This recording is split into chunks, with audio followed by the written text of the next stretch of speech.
Chapter 1 foreigners. Fate जो भी देता है उसकी एक कीमत चुकानी पड़ती है। ज़्वाइग की मैरी क्वीन ऑफ स्कॉट से अडेप्टेड। मैं एक नोबडी हूँ जिसके पास सूरज की रोशनी नोटिस करने का भी वक्त नहीं है। मेरे पेरेंट्स मेरी मदद नहीं कर सके और मैं ज़्यादा पढ़ा लिखा भी नहीं था।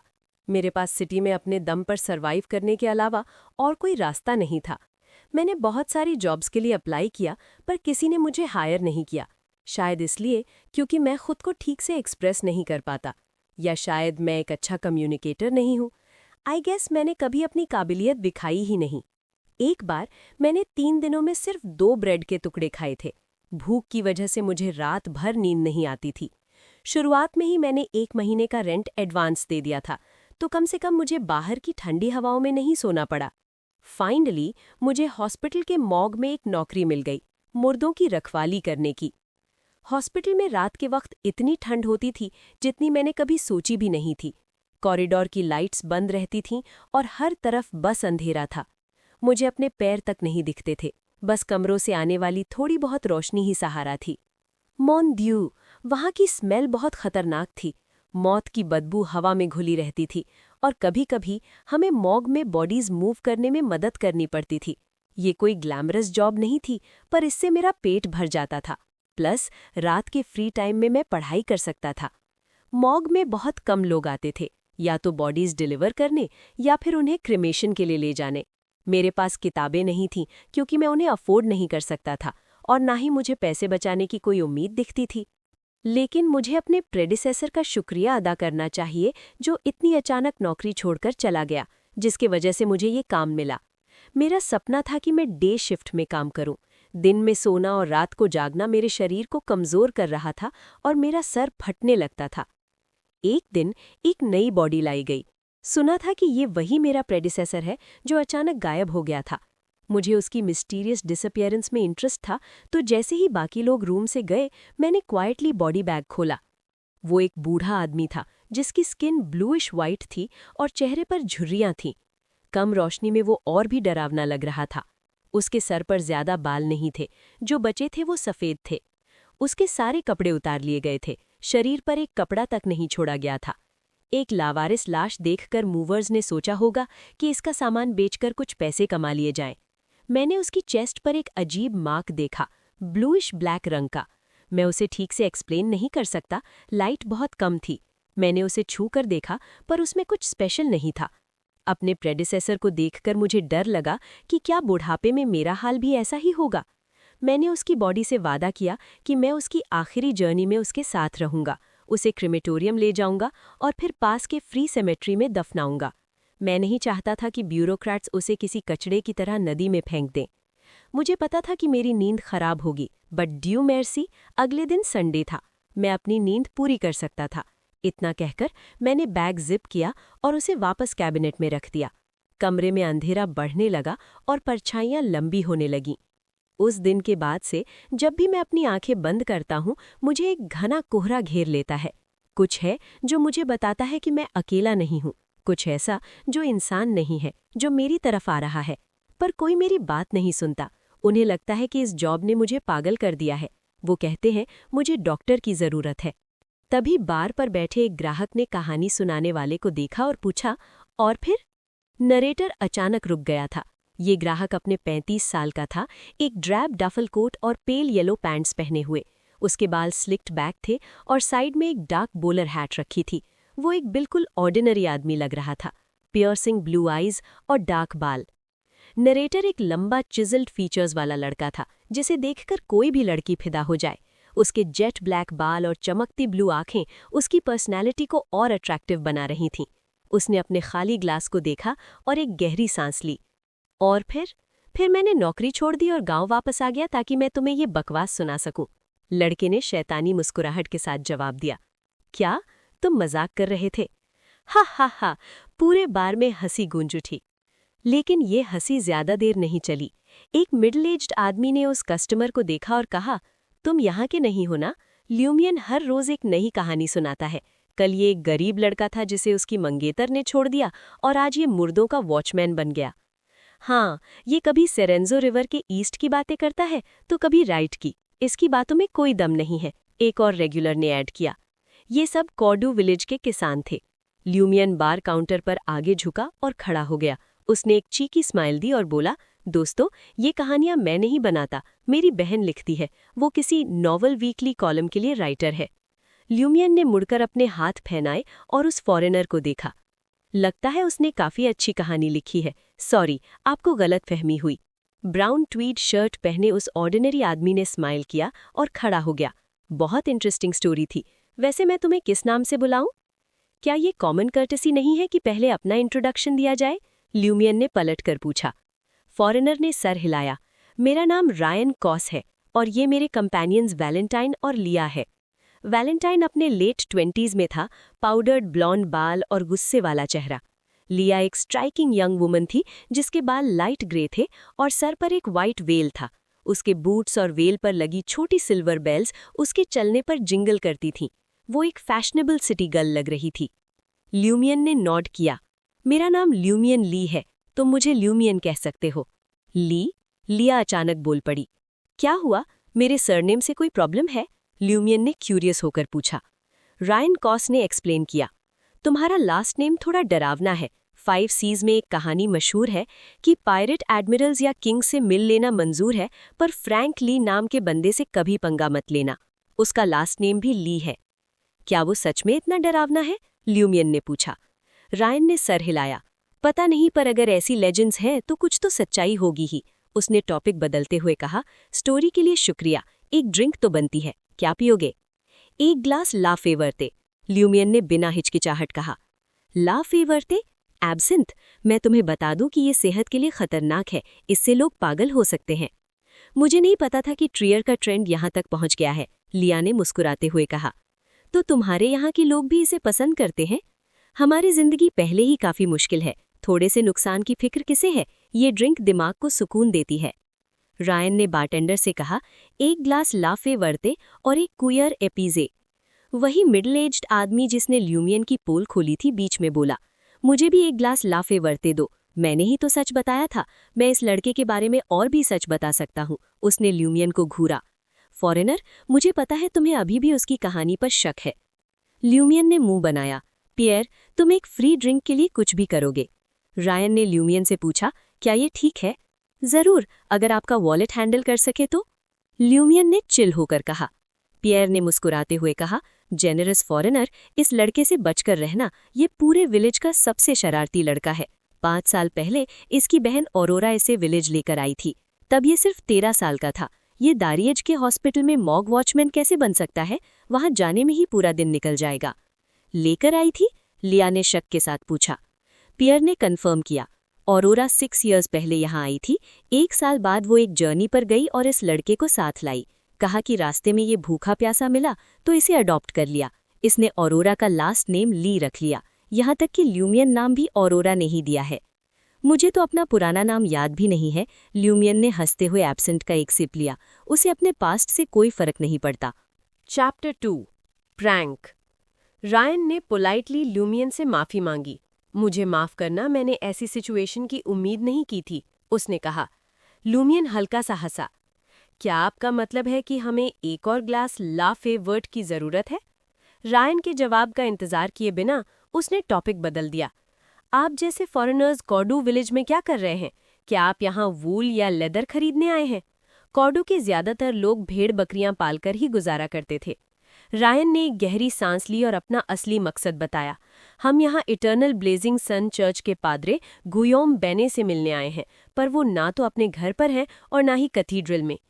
पियर, जो रायन की फ्री पिलाई हुई एब्सिंथ के मजे ले रहा था, उसने याद दिलाया कि कॉर्डू में सिर्फ एक ही चर्च है। बार पर बैठे बाकी लोग शराब तो पी रहे थे, पर किसी ने रायन की बात का जवाब नहीं दिया। पादरे का नाम शायद वहां एक टैबू था या फिर किसी बड़ी अथॉरिटी का निशान, जिसके बारे में लोग खुलकर बात नहीं करते थे। ल्यूमियन ने शराब का एक सिप लिया और कुछ सेकंड सोचने के बाद मदद ऑफर की। मैं अंदाजा लगा सकता हूं कि पादरे कहाँ होंगे। क्या मैं आपको वहां ले चलूं? लिया ने बिना किसी हिचकिचाहट के कहा, अगर कोई तकलीफ ना हो तो। रायन ने भी हाँ में सर हिला दिया। पहले अपनी ड्रिंक खत्म कर लो। All right. ल्यूमियन ने अपना ग्लास उठाया और लाइट ग्रीन अल्कोहल एक बार में खत्म कर दी। वो खड़ा हुआ और बोला, चले? मेर्सी बोकू। रायन ने शुक्रिया अदा किया और वैलेंटाइन और लिया को उठने का इशारा किया। लूमियन के चेहरे पर एक बड़ी मुस्कुराहट आ गई। अरे कोई बात नहीं, आपने मेरी कहानी सुनी और मैंने फ्री ड्रिंक पी, अब तो हम दोस्त हैं, है ना? वी, रायन ने कहा। लूमियन की स्माइल और गहरी हो गई। उसने अपने हाथ फैलाए जैसे किसी को गले लगाने वाला हो। आह मेरे दोस्तों, मेरे कैबेजेस, तुमसे मिलकर खुशी हुई। कैबेजेस? उसका चेहरा कंफ्यूजन और शर्म से भर गया। वैलेंटाइन और लिया भी हैरान रह गए। ये हमारे यहाँ दोस्तों के लिए एक प्यारा नाम है, लूमियन ने बड़ी मासूमियत से समझाया। डैरिएज रीजन में सबको ये पता है, ये सदियों पुरानी ट्रेडिशन है। Believe me my cabbages. लिया ने अपने आसपास देखा, उसके बेल्स जिंगल करने लगे।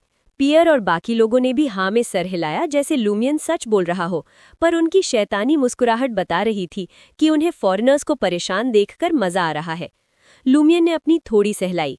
क्या तुम्हें ये पसंद नहीं आया तो मेरे पास और भी ऑप्शंस है। My dear bunnies, my darling chicks, my lovely ducks या फिर माय अडोरेबल लैम्स, तुम्हें क्या सही लगता है? पर रायन का चेहरा बिल्कुल सख्त हो गया था और वैलेंटाइन गुस्से में था। लिया ने एक ठंडी सांस ली। ठीक है, कैबेज ही रहने दो, कम से कम ये सुनने में थोड़ा नॉर्मल लगता है। रायन ने राहत की सांस ली और वैलेंटाइन को लेकर बारटेंडर के पास गया। कितना हुआ? 2 वर्ल्ड और, बारटेंडर ने कहा ग्लास गिनते हुए। बिल पे करने के बाद लिया ने बात बदली। लूमियन काफी अनोखा नाम है, कम से कम पियर और गुयौम से तो बेहतर है, लूमियन ने हंसते हुए कहा। यहाँ किसी को पियर कहकर बुलाओ तो 1/3 लोग पीछे मुड़कर देखेंगे, गुयौम बोलोगे तो बाकी 1/3 जवाब देंगे। और रही बात इस जनाब की, उसने उस दुबले पतले पियर गुयौम की तरफ इशारा किया। इनका पूरा नाम ही पियर गुयौम है। लिया मुस्कुराई। टैवर्न से बाहर निकलते वक्त लूमियन अचानक रुका और पीछे मुड़कर देखा। क्या हुआ? लिया ने पूछा। लूमियन ने सोचा और कहा, आज टैवर्न में सिर्फ आप 3 फॉरेनर्स नहीं थे, एक और पर्सन पहले आया था, पर पता नहीं वो कब चला गया। वो दिखने में कैसा था? रायन ने सीरियस होकर पूछा। लूमियन ने याद करते हुए कहा, एक लेडी थी, काफी सोफिस्टिकेटेड, एक नज़र में ही पता चल जाए कि सिटी से है। मैं उसका हुलिया डिस्क्राइब नहीं कर सकता, क्या मैं ड्राइंग बनाकर दिखाऊं? क्या तुम्हें ड्राइंग आती है? लूमियन हंसा। नहीं, बिल्कुल नहीं। इन दैट केस पहले पादरे को ढूंढते हैं। रायन में बात खत्म की। कॉर्डू में रात को कोई स्ट्रीट लैंप्स नहीं थे, बस सितारों की हल्की रोशनी और घरों की खिड़कियों से आती पीली लाइट ही रास्ता दिखा रही थी। जब वो विलेज स्क्वायर के पास इटर्नल ब्लेजिंग सन चर्च पहुंचे तो वो बड़ी बिल्डिंग अंधेरे में किसी परछाई की तरह लग रही थी। हम यहाँ पहले आ चुके हैं, यहाँ कोई नहीं है, वैलेंटाइन ने चिढ़ते हुए कहा। लूमियन ने स्माइल किया। फ्रंट डोर पर कोई नहीं है इसका मतलब ये नहीं कि कहीं और भी नहीं होगा। वो उन्हें कैथेड्रल के पीछे सेमेट्री यानी कब्रिस्तान की तरफ ले गया, जहां एक डार्क ब्राउन लकड़ी का दरवाजा था। बिना किसी का वेट किए लूमियन ने की होल के साथ थोड़ी छेड़खानी की और दरवाजा क्रीक की आवाज से खुल गया। ये सही नहीं है लूमियन, रायन ने मना किया। हम पादरे से मिलने आए हैं, लड़ने नहीं, लिया ने ऐड किया। ठीक है, लूमियन ने दरवाजा बंद किया और हल्का सा नॉक किया।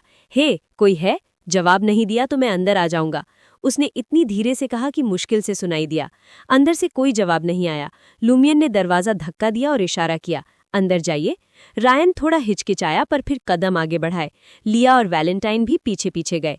लिया के बूट्स की बेल्स अब बिल्कुल खामोश थीं। अंदर का माहौल बड़ा ईयरी और डरावना था। अचानक रायन रुका। ये कैसी आवाज है? हाँ, मुझे भी सुनाई दी। लूमियन ने हाँ भरी। बिना वक्त गवाए उसने एक दरवाजे को जोर से धक्का दिया। दरवाजा क्लैंग की आवाज से खुला। वो जगह एक कन्फेशनल की तरह थी। सितारों की रोशनी में दिखा कि एक मर्द और एक गोरी लेडी वहां आपत्तिजनक हालत में थे। सब दंग रह गए। वो आदमी तुरंत उठा और रायन की टीम पर चिल्लाया, सैक्रिब्लू, तुमने होली चर्च के प्लान्स बर्बाद कर दिए। इस दहाड़ के बीच में लूमियन, जो चुपके से पीछे हो गया था, अपना हाथ हिलाकर बोला, आह, लगता है पादरे मिल गए, और अब वाह माय कैबेजेस। इससे पहले कि कोई कुछ समझ पाता लूमियन वहां से गायब हो गया। रायन, लिया और वैलेंटाइन को पियर की बात याद आई कि ये लड़का पूरे विलेज का सबसे बड़ा शरारती बंदा है। लूमियन कंट्री रोड पर सीटी बजाते हुए मजे से जा रहा था। जैसा मैंने सोचा था, पादरे का मैडम पुआलीस के साथ अफेयर चल रहा है। मॉन व्यू, वो फॉरेनर्स काफी रिच लगते हैं। पादरे उनसे पंगा लेने की हिम्मत नहीं करेगा। उसे अपनी ये हरकतें छुपाने के लिए काफी बड़ी कीमत चुकानी पड़ेगी। उसकी ही गलती है जो वो ऑरोरा पर बुरी नजर रखता था। मैं तो बस सही मौके का इंतजार कर रहा था। बड़बड़ाते हुए लूमियन अपने घर पहुंचा। एक अनोखा सेमी अंडरग्राउंड 2 मंजिला घर। ग्राउंड फ्लोर पर किचन और लाउंज था। ऑरोरा, ऑरोरा, लूमियन ने ऊपर जाते हुए आवाज लगाई। कोई जवाब नहीं आया। ऊपर 3 कमरे और एक बाथरूम था, पर ऑरोरा कहीं नहीं थी। उसने कॉरिडोर के एंड में एक लैडर देखी जो छत पर जाती थी। वहां छत पर एक बेहद खूबसूरत औरत बैठी थी जो सितारों को गूर रही थी। उसके लंबे सुनहरे बाल और पेल ब्लू आंखें किसी स्टैचू की तरह परफेक्ट थीं। लूमियन खामोशी से उसके पास बैठ गया। थोड़ी देर बाद उस औरत ने अंगड़ाई ली।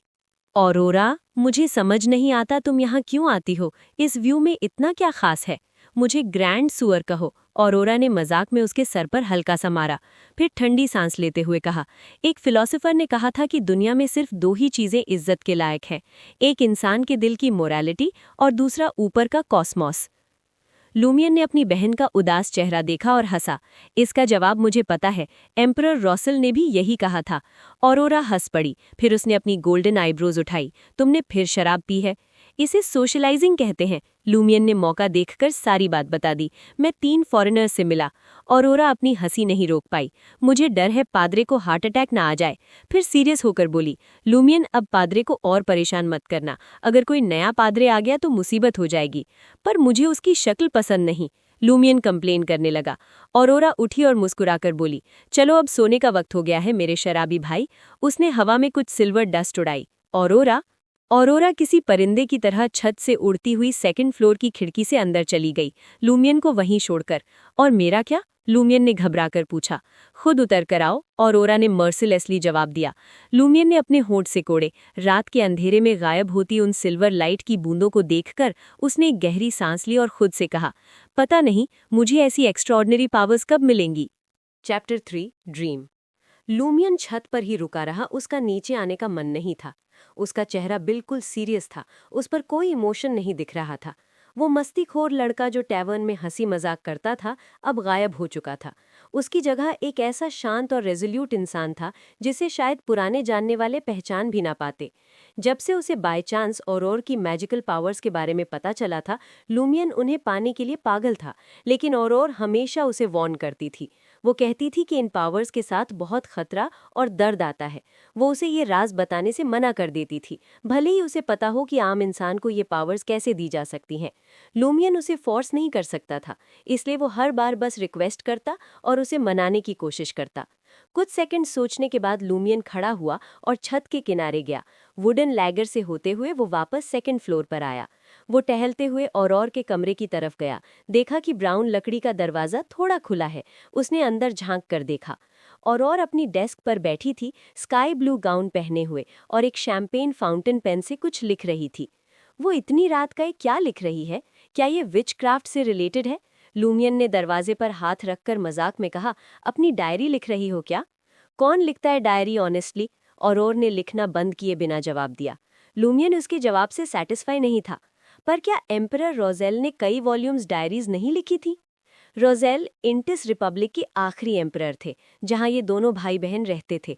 उसने सॉरन डायनेस्टी को खत्म किया था और खुद को एम्परर घोषित किया था। उस आदमी ने साइंस और इंजीनियरिंग में बहुत तरक्की की थी, यहाँ तक कि स्टीम इंजन का इन्वेंशन भी उसी के नाम था। उसने सदर्न कॉन्टिनेंट का सी रूट ढूंढा और कॉलोनाइजेशन की शुरुआत की। वो अपने वक्त का सबसे बड़ा सिंबल था।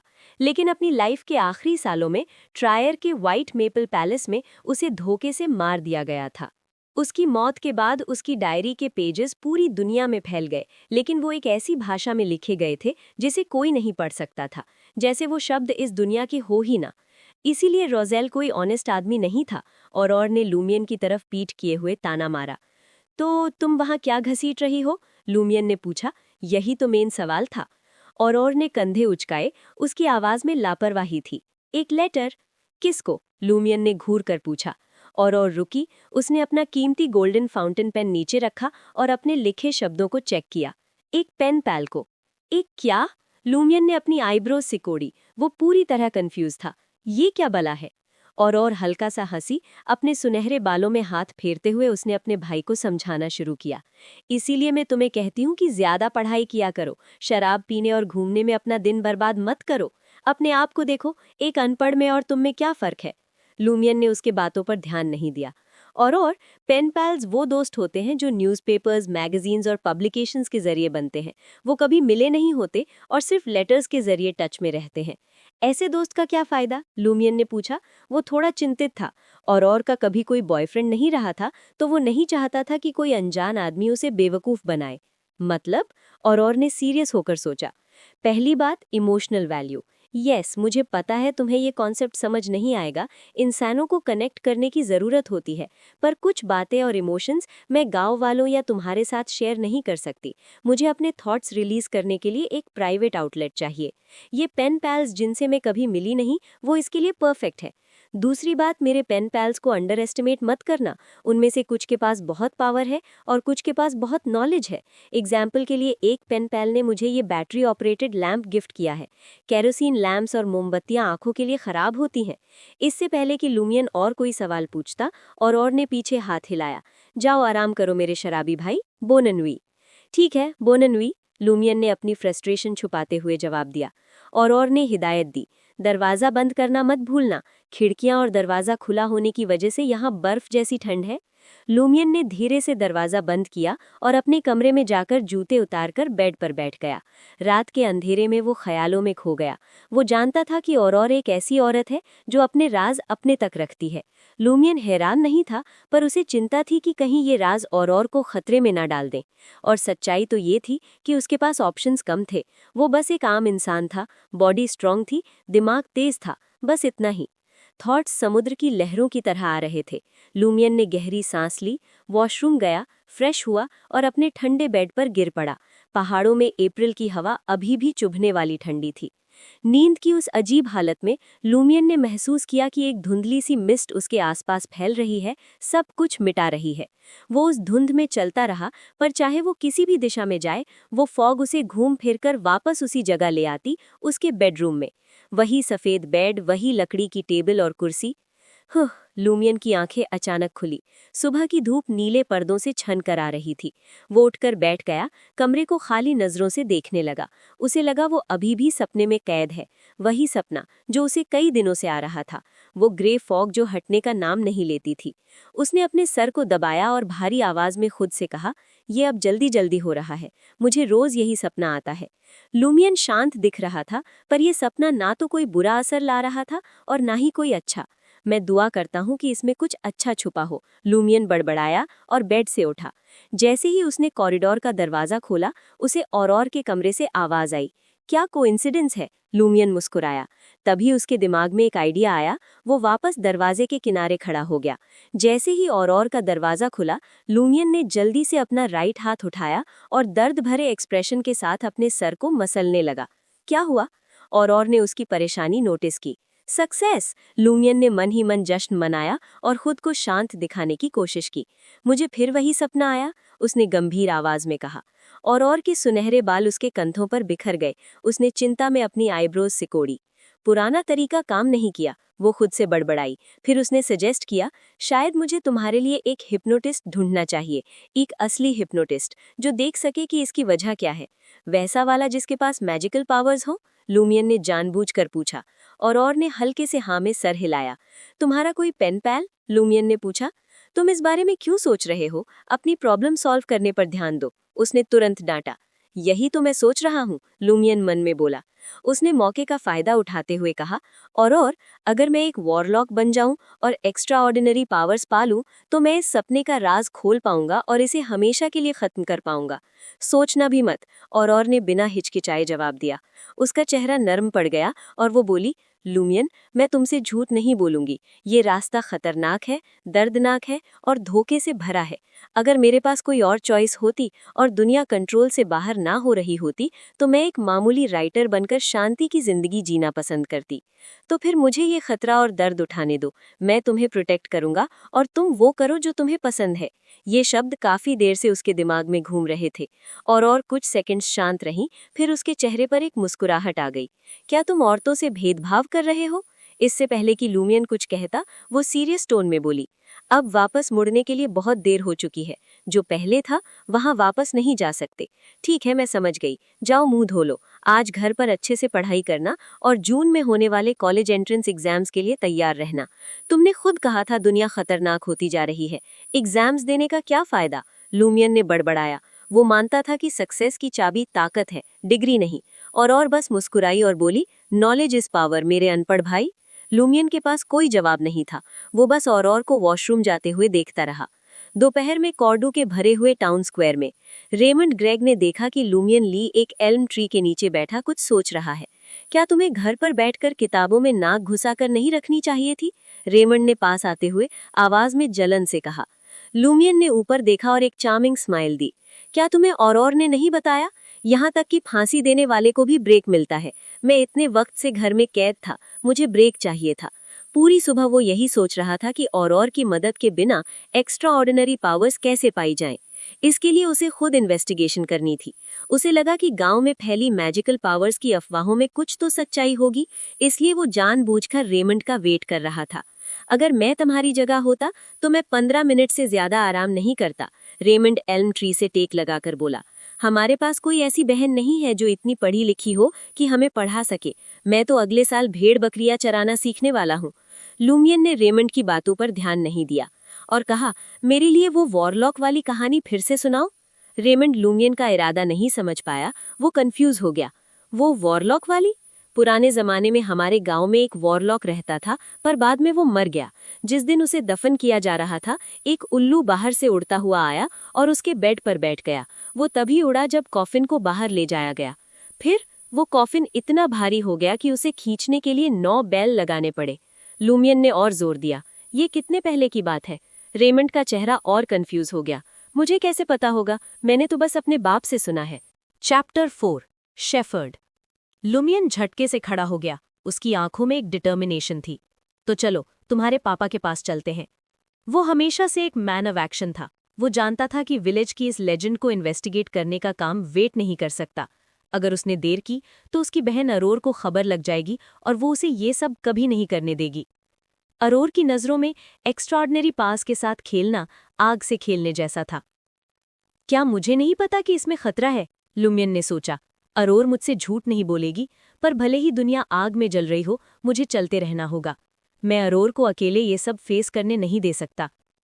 जब भी अरोर कहती थी कि दुनिया खतरनाक होती जा रही है, तो उसके चेहरे की परेशानी बिल्कुल असली होती थी। रेमंड ग्रेग ने कंफ्यूज होकर लुमियन को देखा। तुम मेरे पापा को क्यों ढूंढ रहे हो? लुमियन ने उसे एक ठंडी नज़र से देखा, उनसे पूछने के लिए कि वो वॉरलॉक वाली लेजेंड कितने साल पुरानी है। ये लड़का इतनी सिंपल सी बात समझने में क्यों स्ट्रगल कर रहा है? शायद मुझे किसी दिन इसका आईक्यू टेस्ट लेना पड़ेगा, लुमियन ने मन ही मन सोचा। रेमंड अभी भी हैरान था। पर तुम्हें ये डिटेल्स क्यों चाहिए? क्या मैं इस बुद्धू को समझाऊं या कोई बहाना बना दूं? लुमियन का दिमाग तेजी से दौड़ रहा था। वो अपने इन्वेस्टिगेशन को दोस्तों से छुपा नहीं सकता था, पर सच बताना रिस्की था। तभी उसके दिमाग में एक आइडिया आया। उसने वही शैतानी मुस्कुराहट दी जब वो किसी को बेवकूफ बनाने वाला होता था। रेमंड 2 कदम पीछे हट गया। उसे लगा कुछ गड़बड़ है। बताओ भी। लुमियन ने अपनी डार्क शर्ट और लिनन जैकेट ठीक की और मुस्कुराया। मुझे लगता है वो वॉरलॉक वाली लेजेंड पर हमें ध्यान देना चाहिए। इसमें इतना क्या खास है? रेमंड ने सोचा और पूछा। हमारे कॉर्डो विलेज में पहले सच में एक वॉरलॉक रहता था, लुमियन ने सीरियस होकर कहा। सोचो दोस्त, जब मैं झूठ बोलता हूं तो मैं टाइम, जगह और बैकग्राउंड की डिटेल्स नहीं देता जिसे कोई भी वेरीफाई कर सके। लेकिन इस लेजेंड में साफ कहा गया है कि वॉरलॉक कॉर्डो में रहता था। अगर ये झूठ होता तो लोग आसानी से इसका भांडा फोड़ देते। पर वो तो बहुत पहले की बात है, रेमंड ने आर्ग्यू किया। मैं उन लोगों की बात कर रहा हूं जो उस वक्त जिंदा थे जब ये लेजेंड शुरू हुई थी, लुमियन ने अपनी स्माइल बड़ी करते हुए कहा। वो आराम से कंफर्म कर सकते थे, और क्योंकि ये कहानी जेनरेशन से चली आ रही है तो चांसेस हैं कि ये किसी असली घटना पर बेस्ड हो। रेमंड अभी भी कन्विंस नहीं था, पर कहानी बनाते वक्त लोग अक्सर 100 ईयर्स पहले या बहुत पहले जैसे वर्ड्स यूज करते हैं ताकि कोई वेरीफाई न कर सके। यही तो वजह है कि मुझे तुम्हारे पापा से कंफर्म करना है। लुमियन की आंखों में एक चमक थी जो कह रही थी, समझ रहे हो ना मैं क्या कह रहा हूं? बात तो सही है, रेमंड ने धीरे से सर हिलाया, पर उसे अभी भी कुछ अजीब लग रहा था। जैसे ही वो स्क्वायर से निकलकर गांव के अंदर गए, रेमंड को अचानक रियलाइजेशन हुआ। ओ गॉड, तुम कंफर्म क्यों करना चाहते हो कि ये लेजेंड सच है या नहीं? वॉरलॉक, मोनमी, हम वही तो ढूंढ रहे हैं। अगर हमें उसके घर और उसकी कब्र का पता चल गया तो हम उसका राज खोल सकते हैं और ऐसी मैजिकल पास पा सकते हैं जो आम इंसानों के पास नहीं होती। लुमियन सच कह रहा था, पर उसके टोन में धोखा था। रेमंड का चेहरा शकी हो गया।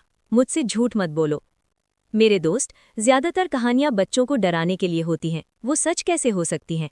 और वैसे भी जो कोई वॉरलॉक की पार ढूंढने जाएगा उसे इंक्विजिशन पकड़ लेगी। इंटिस रिपब्लिक में इटर्नल ब्लेजिंग सन और God of steam and machinery की चर्चेस थीं। इंक्विजिशन से सब डरते थे।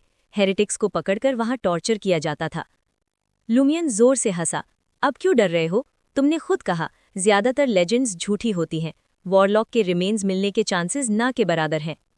और अगर गलती से हमें कुछ मिल भी गया तो हमें वो फोबिडन पार लेने की जरूरत नहीं है। हम उसे चर्च को दे देंगे और बदले में तगड़ा इनाम लेंगे। और हाँ, वॉरलॉक की कब्र में खजाना तो होगा ही। लुमियन इटर्नल ब्लेजिंग सन चर्च की बात कर रहा था। रेमंड की आंखों में लालच देखकर लुमियन ने सैटिस्फैक्शन में अपनी टंग क्लिक की। क्या तुम सच में एक शेफर्ड बनना चाहते हो मेरे दोस्त? यहाँ शेफर्ड का मतलब कोई रोमांटिसाइज जॉब नहीं थी। ये एक टफ और अकेला प्रोफेशन था। सुबह से शाम तक भेड़ों को चराना, पहाड़ों और मैदानों में घूमना। वो महीनों तक घर नहीं आ पाते थे। शादी करना मुश्किल हो जाता था। रेमंड चुप हो गया। काफी देर बाद वो हिचकिचाते हुए बोला, मैं तुम्हारी बात सुनूंगा। सुनने में मजेदार लग रहा है और वैसे भी मुझे टाइम पास के लिए कुछ चाहिए। रेमंड 17 साल का था और उसने 2 साल से शेफर्ड बनने को टाल रखा था। अगर कुछ नहीं बदला तो अगले साल उसे ये काम शुरू करना ही पड़ेगा। चलो, लुमियन ने रेमंड का कंधा थपथपाया। तुम्हारे पापा खेत में हैं या घर पर? आजकल ज्यादा काम नहीं है, लेंट फेस्टिवल आ रहा है। वो या तो घर पर होंगे या टैवर्न में। उसने जलन से कहा, तुम्हें इन सब के बारे में कुछ नहीं पता। तुम्हारी किस्मत अच्छी है कि तुम्हारे पास वैसी बहन है। लुमियन ने हाथ जेब में डाले और आगे बढ़ गया। जैसे ही वो गांव के पुराने टैवर्न के पास पहुंचे, एक गली से एक आदमी निकला। उसने लंबा डार्क ब्राउन कोट पहना था और कमर पर रस्सी बांधी थी, पर सबसे खास बात थी उसके नए चमकते हुए ब्लैक लेदर शूज। पियर, बेरी फैमिली का पियर? रेमंड ने हैरानी से आवाज लगाई। मैं ही हूं। पियर बेरी ने एक बड़ी मुस्कुराहट के साथ हाथ हिलाया। वो एक दुबला पतला आदमी था जिसकी आंखें धसी हुई थीं और बाल कर्ली और ग्रीसी थे। तुम वापस क्यों आ गए? पियर बेरी ने पूछा। पियर एक शेफर्ड था और अभी अप्रैल की शुरुआत थी। उसे पहाड़ों के उस पार भेड़ों को चराना चाहिए था। वो गांव में क्या कर रहा था? उसे वापस आने में ही 1 महीना लग जाता। पियर ने खुशी से कहा, लेंट फेस्टिवल आ रहा है। मैंने सालों से सेलिब्रेट नहीं किया। इस साल मैं मिस नहीं कर सकता। चिंता मत करो, मेरा एक साथी भेड़ों का ध्यान रख रहा है। शेफर्ड होने का यही तो फायदा है। कोई सुपरवाइजर नहीं होता। जब चाहो जहां चाहो जा सकते हो। मैं एक चिड़िया की तरह आजाद हूं। लेंट इंटिस में स्प्रिंग के आने का जश्न था। तुम देखना चाहते हो कि इस साल स्प्रिंग एल्फ कौन बनेगी? लुमियन ने चिढ़ाते हुए पूछा। कॉर्डू में लेंट के लिए एक खूबसूरत लड़की को स्प्रिंग एल्फ चुना जाता था। पियर हंसा। मैं चाहता हूं कि तुम्हारी बहन अरोर बने, पर वो कभी नहीं मानेगी। चलो, उसने टैवर्न की तरफ इशारा किया। मैं पहले कैथीड्रल जाकर प्रे करूंगा, बाद में ड्रिंक्स मेरी तरफ से। रेमंड ने कहा, रहने दो, तुम्हारे पास ज्यादा पैसे नहीं होंगे।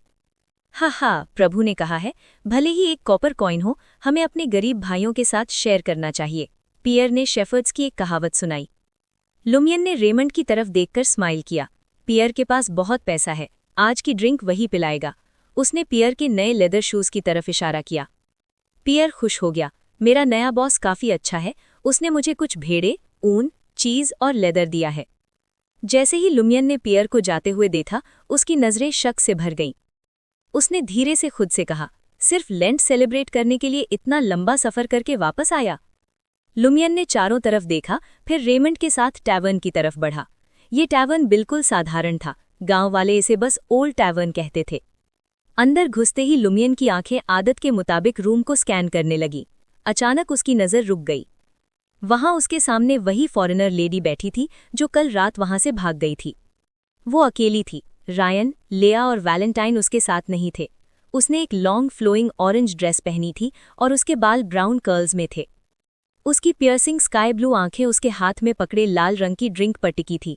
वो बेहद खूबसूरत और सुकून में लग रही थी। उस घटिया और अंधेरे टैवर्न में वो बिल्कुल अलग थी। किर्श, जैसा कि एक बड़े शहर वाले से उम्मीद थी। लूमियन की नज़र आखिरकार उस लेडी के हाथ में पकड़े ग्लास पर टिकी। शुगर और फर्मेंटेड चेरीज से बनी ये डिस्टिल्ड स्पिरिट लेडीज को काफ़ी पसंद आती थी। कॉडू के ओल्ड टैवर्न में हाई क्वालिटी वाइन का स्टॉक कम ही रहता था, जिसमें किर्श शामिल थी। वो ड्रिंक जिसे मैडम पुआलिस शहर बिगोर में पसंद करने लगी थी। मैडम पुआलिस लोकल एडमिनिस्ट्रेटर और जज बेओस्ट की पत्नी थी। लूमियन जानता था कि वो पादरे गियोम बेनेट की मिस्ट्रेसेस में से एक थी, पर गांव में ज्यादा लोगों को इसके बारे में नहीं पता था। लूमियन ने उस लेडी से अपनी नजरें हटाईं और बार काउंटर की तरफ बढ़ा। वहां 40 साल का एक आदमी बैठा था, पियर ग्रेग, रेमंड का पिता। एक और पियर। जैसा लूमियन ने पहले मजाक किया था, बार में बैठे कम से कम 1/3 लोग पियर बुलाने पर जवाब देंगे। गांव में अगर किसी पियर या गियोम की बात करनी हो तो बताना पड़ता था कि किस फैमिली की बात हो रही है। रेमंड अपने पिता के पास गया और पूछा, पापा, आप स्क्वायर पर जाकर दूसरों के साथ बात क्यों नहीं करते? गांव के मर्द आमतौर पर पुराने एल्म ट्री के नीचे या किसी के घर पर इकट्ठा होते थे, जहां वो डाइस, कार्ड्स और चेस खेलते थे, क्योंकि टैवर्न में पैसे लगते थे। पियर ग्रेग में हाथ में रेड वाइन का ग्लास पकड़े हुए कहा, हम बाद में जाएंगे, अभी वहां ज्यादा लोग नहीं होंगे। सही बात है, गांव के सारे मर्द कहाँ गए? लूमियन तुरंत कंफ्यूज हो गया। उसने नोटिस किया था कि स्क्वायर खाली था। मॉन्सियोर, मुझे आपसे कुछ पूछना है, लूमियन ने सीधे कहा। पियर ग्रेग तुरंत अलर्ट हो गया। कोई नया मजाक है क्या? लूमियन ने सर हिलाया और रेमंड को बोलने का इशारा किया। रेमंड थोड़ा हिचकिचाया, फिर बोला, पापा, वो वॉरलॉक वाली कहानी जो आपने मुझे सुनाई थी वो कितनी पुरानी है? वो वाली जिसमें कॉफिन को खींचने के लिए 9 बैल यानी बुल्स लगे थे? पियर ग्रेग ने वाइन का एक घूंट भरा और कंफ्यूजन में अपनी आईब्रोज सिकोड़ी। तुम ये क्यों पूछ रहे हो? तुम्हें पता है तुम्हारे दादाजी ने मुझे ये बताया था जब मैं छोटा बच्चा था। रेमंड निराश हो गया, क्योंकि उसके दादाजी को गुजरे हुए काफी वक्त हो चुका था। अचानक पियर ग्रेग ने कहा, तुम्हारे दादाजी कहते थे कि उन्होंने ये अपनी आंखों से देखा था जब वो जवान थे। वो इतना डर गए थे कि उन्हें उल्लुओं से मौत जैसा डर लगने लगा था। उन्हें लगता था कि उल्लुओं के पंजे उनकी आत्मा छीन कर ले जाएंगे। लूमियन और रेमंड की आंखों में एक्साइटमेंट चमक उठी। महर्द, हमें क्लूज मिल गए। वॉरलॉक की लेजेंड, मतलब किसी ने इसे सच में एक्सपीरियंस किया था? क्या पेपे ने बताया था कि वॉरलॉक कहाँ रहता था या कहाँ दफनाया गया था? रेमंड ने उतावलेपन से पूछा। पियर ग्रेग ने कंधे उंचकाए। किसे परवाह है? रेमंड हार नहीं मानना चाहता था, पर लूमियन ने उसका कंधा दबाया और जोर से बोला, नदी हमारा इंतजार कर रही है। जब वो जाने लगे, पियर ग्रेग को कुछ याद आया। रुको रेमंड, तुम जल्दी ही ग्रीन वॉचर बनने वाले हो ना, एक चीज का ध्यान रखना। लूमियन ने उनकी बातों पर ध्यान नहीं दिया और वॉशरूम की तरफ चला गया। वॉशरूम से निकलते वक्त उसने जानबूझकर उस रास्ते से डिटॉर लिया जहां वो फीमेल फॉरेनर किर्श पी रही थी। उसकी उम्र का अंदाजा लगाना मुश्किल था। भले ही लूमियन का बात करने का कोई इरादा नहीं था, पर उसने उस लेडी को बारीकी से ऑब्जर्व किया। शायद ये फ्यूचर में काम आए, जैसे रायन और लिया काम आए थे। जब लूमियन टैवर्न से निकलने वाला था, तभी ऑरेंज ड्रेस वाली उस लेडी ने ऊपर देखा। इससे पहले कि लूमियन अपनी नजरें हटा पाता, उनकी आंखें मिल गईं। लूमियन को थोड़ा ऑकवर्ड लगा। उसके दिमाग में कई ख्याल आए। क्या मैं पादरे की तरह उसकी खूबसूरती की तारीफ करूं, या सीधे फ्लर्ट करूं, या घबराकर भाग जाऊं? अभी लूमियन फैसला ही कर रहा था कि उस लेडी ने मुस्कुराकर पूछा, सपने आ रहे हैं क्या? लूमियन पर जैसे बिजली गिर गई। उसका दिमाग सुन पड़ गया। कुछ पल बाद उसने जबरदस्ती मुस्कुराने की कोशिश की। सपने आना कोई अजीब बात तो नहीं है ना? उस औरत ने अपने गाल पर हाथ रखा और लूमियन को ऊपर से नीचे तक देखा और वो हल्का सा हंसी। किसी धुंधले सपने में खोए हो, शायद। इसे कैसे पता? लूमियन की आंखें फैल गईं और उसके चेहरे पर डर साफ दिखने लगा।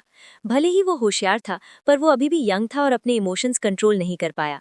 शांत रहो लूमियन, शांत रहो, उसने खुद से कहा।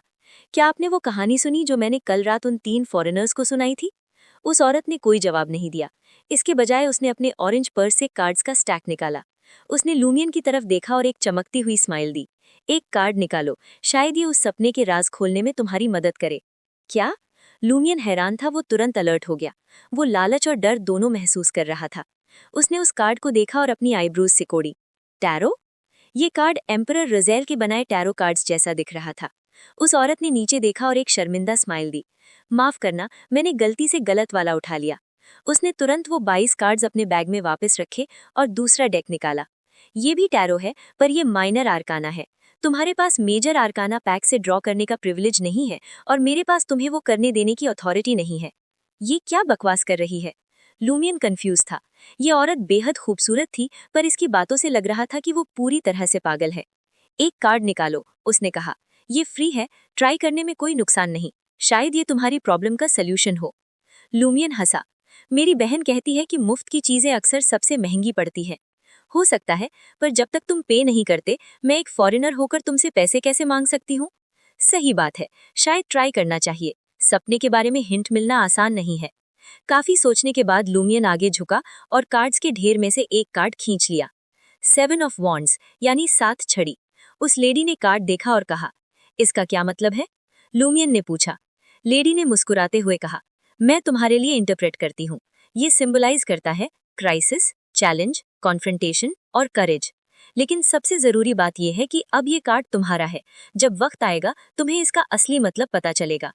आप ये मुझे दे रही हैं? लूमियन कंफ्यूज होता गया। क्या ये कार्ड कर्स्ड है? उस औरत ने बाकी कार्ड समेटे, अपनी किर्श एक बार में खत्म की और बिना कुछ बोले सीढ़ियां चढ़कर सेकंड फ्लोर पर चली गई। लूमियन का मन हुआ कि वो उसका पीछा करे, पर वो रुक गया। क्या ये सच में एक मामूली कार्ड है? तभी रेमंड वहां आ गया। क्या हुआ दोस्त? लूमियन ने बात टाल दी। कुछ खास नहीं, वो फॉरेनर काफी हॉट थी, है ना? रेमंड ने धीरे से कहा। लूमियन, मेरे दादाजी को गुजरे जमाना हो गया, अब हम क्या करें? लूमियन ने सोचा और कहा, पहले हम दादाजी की उम्र के किसी बुजुर्ग को ढूंढते हैं जो अभी जिंदा हो, या फिर हम कैथीड्रल जाकर रजिस्ट्री चेक कर सकते हैं, पर वो बाद में देखेंगे। लूमियन अभी अभी पादरे से पंगा लिया था, तो वो कैथीड्रल नहीं जाना चाहता था। चलो अलग अलग होकर ढूंढते हैं, लूमियन ने कहा। अपने सेमी अंडरग्राउंड घर में ऑरोरा ने लूमियन की कहानी ध्यान से सुनी और उसके हाथ में पकड़े 7 ऑफ वॉन्ड्स कार्ड को देखा। ये एक मामूली कार्ड है ओवी, मुझे इसमें कोई मैजिक या मैलिस नहीं दिख रहा। लूमियन, ग्रैंड सर, तुम्हें क्या लगता है वो फॉरेनर क्या चाहती है? उसे मेरे सपने के बारे में कैसे पता चला? ऑरोरा ने सर हिलाया। अब जब उसने अपना हाथ दिखा दिया है तो हम सिर्फ इंतजार कर सकते हैं। मैं उस पर नजर रखूंगी। ये कार्ड रख लो, शायद ये कुछ बदलाव लाए। ठीक है, लूमियन ने रिलैक्स करने की कोशिश की। रात के सन्नाटे में लूमियन ने वो वॉन्ड कार्ड अपनी चेयर पर रखे कपड़ों में छुपा लिया और कंबल ओढ़कर सो गया। कुछ ही देर में वही घनी ग्रे धुंध उसकी आंखों के सामने आ गई। अचानक वो अपने सपने के अंदर झटके से जाग गया। उसे महसूस हुआ कि उसका दिमाग साफ हो रहा है। वो सपने में था पर वो जाग रहा था, लूसिड ड्रीम। पर वो सपने की दुनिया अभी भी उसी धुंधली हेज में लिपटी हुई थी।